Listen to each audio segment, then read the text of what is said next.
The air was thick with the smell of burnt rubber and sand.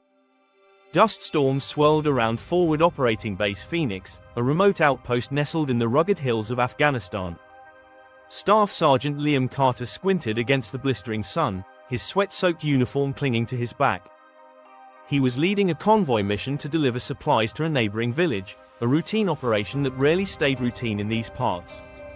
"Stay sharp, everyone," Carter said into the comms, his voice steady despite the tension gnawing at his gut. His team knew the drill. Roads here were laced with IEDs, and ambushes were as common as the oppressive heat. The convoy of Humvees crawled along the narrow dirt path, flanked by jagged cliffs on one side and an endless drop into a dry ravine on the other. Carter rode shotgun in the lead vehicle, his eyes scanning the terrain for anything out of place: a pile of rocks, a freshly disturbed patch of dirt, a glint of metal. The radio crackled. "Sir, we've got movement on the ridge, 2 o'clock, came the voice of Private Kim, the youngest in the unit. Carter grabbed his binoculars and peered up. Shadows danced along the ridge, figures barely visible against the rocky backdrop. He felt the weight of the moment settle on his chest. "Hold position," Carter ordered.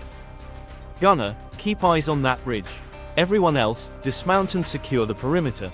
The soldiers moved with practiced precision, their boots crunching against the gravel as they fanned out. The ridge above remained ominously still, as if the shadows were waiting. "Something's off," muttered Sergeant Elena Torres, Carter's second in command. She was a combat veteran, her instincts honed by years in the field.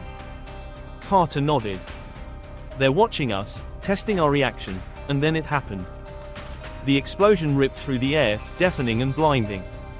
The lead Humvee was flung into the ravine like a toy, its occupants gone in an instant. Carter hit the ground hard, the shockwave knocking the wind out of him. "Ambush! Take cover!" he roared, scrambling to his feet. Bullets rained down from the ridge, the sharp cracks of AK-47 fire echoing through the canyon. The soldiers returned fire, their M4 carbines barking in response. Torres shouted commands, her voice cutting through the chaos. Carter dragged a wounded private behind a makeshift barrier, his hands slick with blood as he applied a tourniquet. Amid the gunfire, Carter's mind raced. The enemy had the high ground, a tactical advantage that could turn this skirmish into a massacre. He needed a plan, and fast. "Torres, lay down suppressing fire. Kim, get on the radio and call for air support."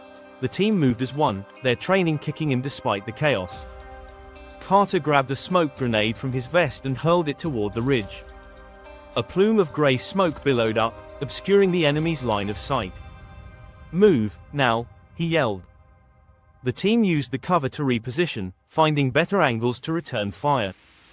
But the insurgents were relentless, their numbers seemingly endless. Minutes felt like hours until the distant roar of an Apache helicopter filled the canyon. The gunship swooped in, its cannons tearing into the enemy positions. The tide of battle shifted in an instant. When the dust finally settled, the ridge was silent, the insurgents either dead or fled. Carter surveyed the carnage, his heart heavy. 3 of his men were down, their lives snuffed out in the chaos. Back at the FOB, the weight of the mission hung over the survivors like a storm cloud. Carter sat alone in the dimly lit barracks, a photo of his daughter clutched in his hand. She was 8 years old, her smile a beacon of innocence in a world gone mad. Torres entered, her expression as tired as Carter felt. "We did what we could, Liam." "I know," he said, his voice barely above a whisper. "But it doesn't feel like enough. You kept the rest of us alive," she said firmly. "That matters." Carter nodded, though the guilt gnawed at him. He knew tomorrow would bring another mission, another fight, another sacrifice. But for now, he allowed himself a moment of silence, a brief respite before the storm returned.